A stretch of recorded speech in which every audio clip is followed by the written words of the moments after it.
Hello everyone, welcome to my online classroom, and in this video we are going to discuss about the class 9 history book chapter 2 Socialism in Europe and the Russian Revolution. So here, this is like you can see here in this video I am going to give one flow chart related to this chapter, and under this flow chart we are going to discuss about the important headings of this chapter, which is in a very easy way we are going to understand what the main content we are going to read in this whole chapter. As you can see, the important main headings I have mentioned with the capital letters, and under that whatever points are here, whatever subheadings are here, which I have mentioned with the ABC points like this.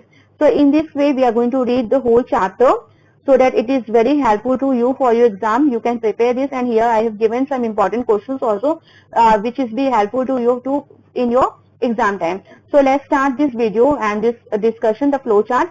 So first of all, under this flowchart we have the heading of introduction. So of course in the introduction what we are going to read in this chapter. So in this chapter we will study about socialism, its rise, its characteristics and its effects.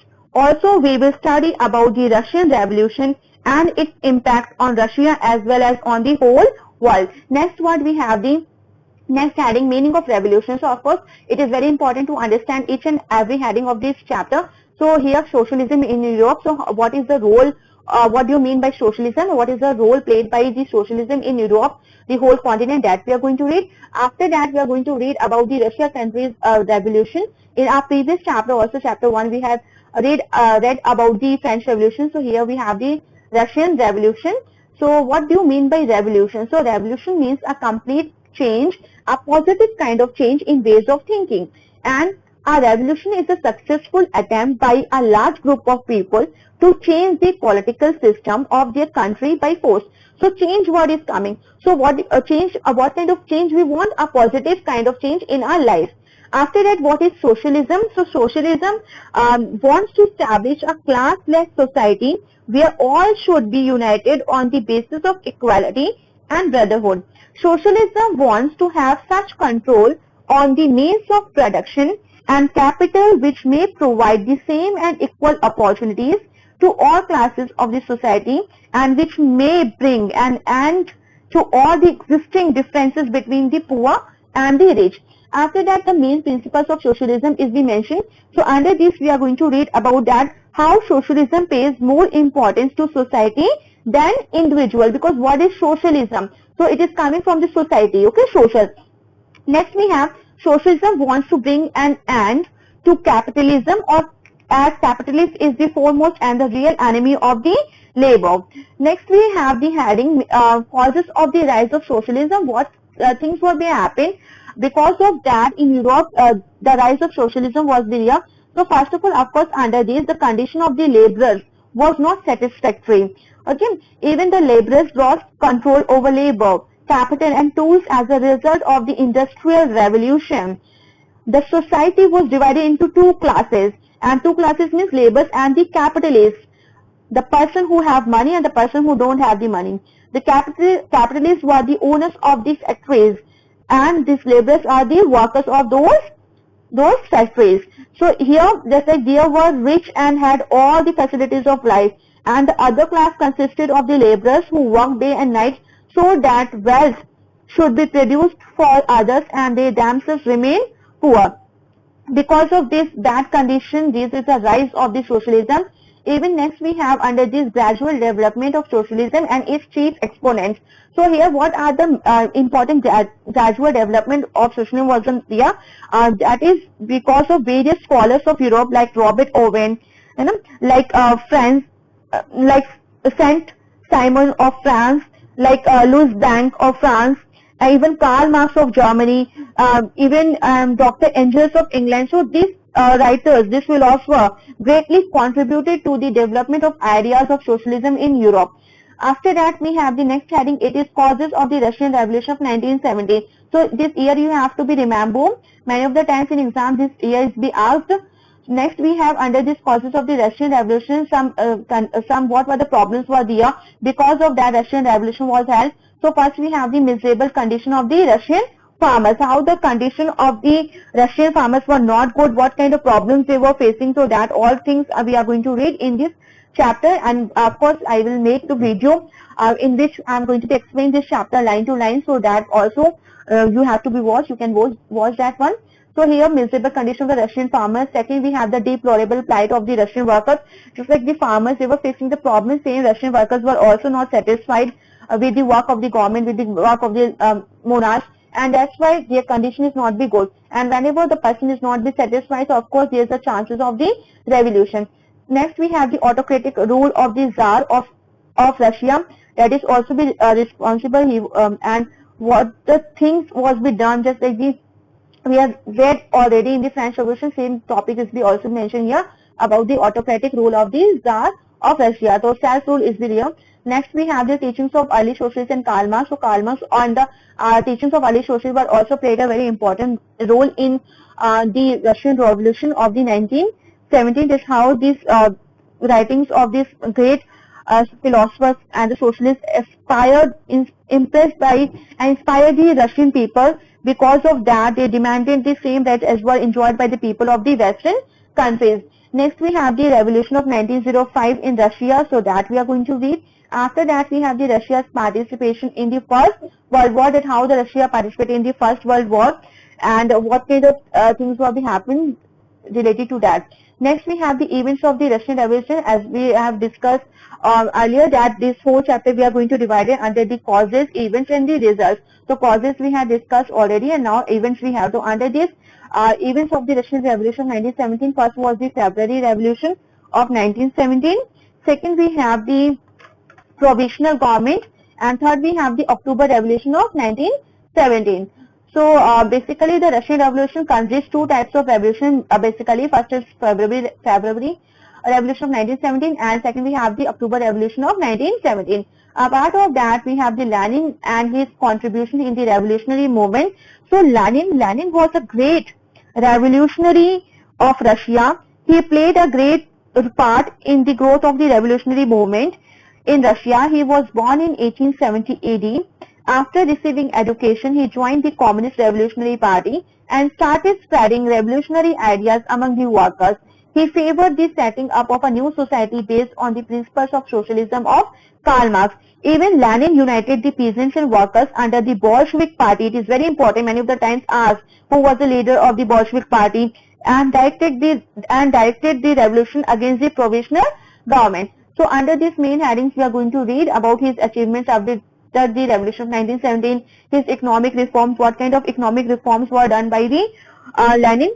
So under this, like the Lenin tried to make the Soviet Union a major economic power. Efforts were made to set up a socialist government on the basis of the principles of Marx. The private property was confiscated. So these were the main points which you have to prepare. After that, we have the effects of the Russian Revolution on Russia. So what is the effect of Russian Revolution on Russia? First of all, it is end of the autocratic rule. Okay, so now Tsar Nicholas II was a despotic ruler, and he never cared for the welfare of the people. So in this revolution, the Tsar and the members of his family were put to death. In this way, revolution brought an end to the autocratic, self-willed and despotic rule in Russia. Next, we have the government of the proletarians. Next, we have the new social setup, how the society is going to be set up in a new way, just like the landlords, businessmen and clergymen were all reduced to nothing. Everything, including the land, factories, mines, industries and all the sources of production were nationalized. The old setup based on inequality was thus abolished. The new social setup was formed on the basis of communism, everyone according to his ability and everyone according to his work. Next, we have the new economic change, like the many changes were introduced in the economic sphere, so that definite improvement must take place in the condition of the farmers and the workmen. The land was forcibly taken away from the landlords and distributed among the peasants. Peasants means landless farmers.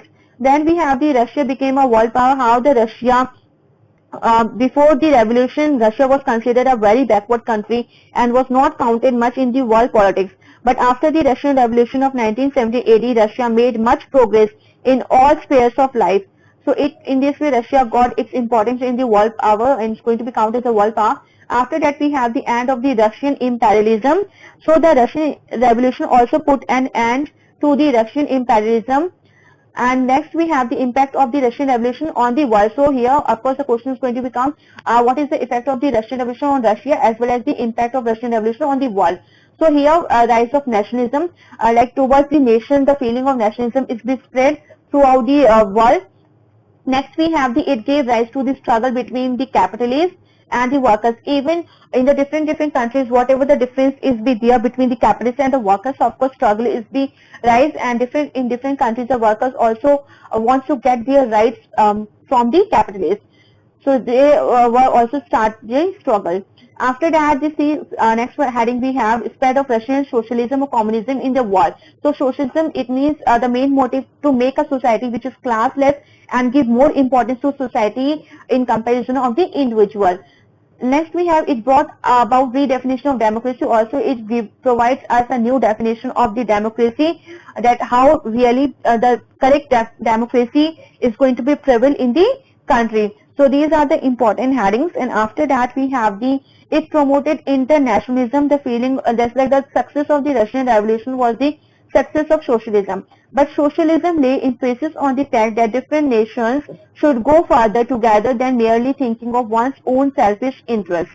Thus, the success of the Russian Revolution promoted universality and internationalism. Okay, after that, I think it is over. And even we have some more important headings of this chapter. It is Stalin and his contributions. About the Stalin, that like Stalin had also done much for the service of his country and the cause of communism. Stalin was a staunch follower of Lenin.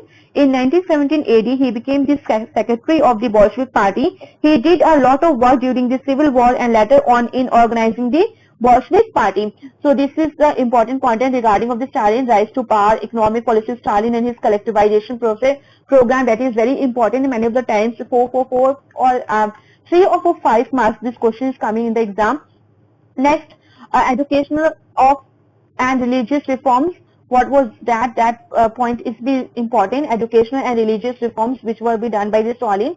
And next we have the foreign policy of the Stalin. What were the importance of foreign policy adopted by the Stalin, that is mentioned in the book. And next we have the fall of communism in Russia, that how the communism or the communist movement, like any other movement, has certain drawbacks of its own which ultimately led to its fall in Russia and East European countries in 1991 to 92. So these all are the important things which you have to prepare. Even like some of the policies followed by the government proved very disastrous for the people, especially for the peasants. Even all the political parties except the Communist Party were banned. The civil liberties were curtailed. Discussion and debate for policies even within the ruling party ceased to exist. So these all things were becoming under the fall of communism in Russia. Apart of that, some important questions are given here. Just like first is write the Russian parliament name. Many of the times it is asked for 1 mark question. So here you have to write the Russian parliament name. Second, who was Lenin and describes his role in the Russian Revolution. Third is here, give the main features of socialism. Fourth, we have described the worldwide impact of the Russian Revolution, which we had already discussed right now. Next, we have how did the miserable condition of the peasants lead to the Russian Revolution in 1917. Estimate, next question number 6, estimate the contribution of Karl Marx in bringing about the revolution of 1917. So here you have to write about the Karl Marx, that Karl Marx, his very famous book is there about the Das Kapital. That book, many of the times it is asked that write down the one book which is wrote by Karl Marx, so that is the Das Kapital. Next, and it is a very famous book. Next we have the question number 7, explain the terms like conservatives, liberals and radicals. That time in the society of the Europe, there were the three types of in the society, there were the three types of the groups, like the first is conservative, liberals and radicals. So that you have to be explained. After that we have what do you, it is, I'm going to be corrected. It is what do you mean by kulaks and the kolkhozs? So that you have to mention. And then we have the next question. It is explain the importance of February Revolution. And last question we have explained the term Bolsheviks. Okay, so Lenin political party. So that the whole content you have to be right. You have to be prepared. So in this way we have completed this chapter through our flowchart. So now thank you everyone, and please like, share and subscribe this channel for more updates.